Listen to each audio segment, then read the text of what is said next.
আলোর বেগে ভ্রমণ করা কেন সম্ভব নয়। আমরা বিজ্ঞানী অ্যালবার্ট আইনস্টাইনের সূত্র E=mc² থেকে জানি বস্তুর ভর, আলোর বেগ এবং শক্তি পরস্পরের সাথে সম্পর্কযুক্ত। আইনস্টাইনের সূত্রে বলা হয়েছে 1 কেজি ভরের কোনো বস্তুকে আলোর বেগে ভ্রমণ করতে 9×10⁻16 জুল শক্তি দিতে হবে, আর 1 কেজি ভরের কোনো বস্তুতে মোট এই পরিমাণ শক্তি থাকে।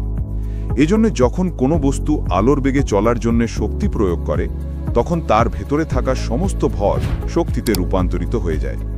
তখন সেই 1 কেজি ভর আর ভর থাকে না, তখন সেটা নিজেই আলো হয়ে যায়।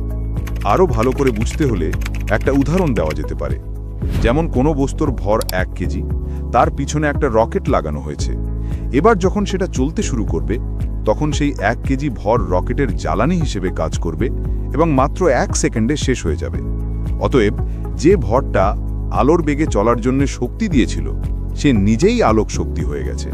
তাই একমাত্র আলোই আলোর বেগে চলতে পারে।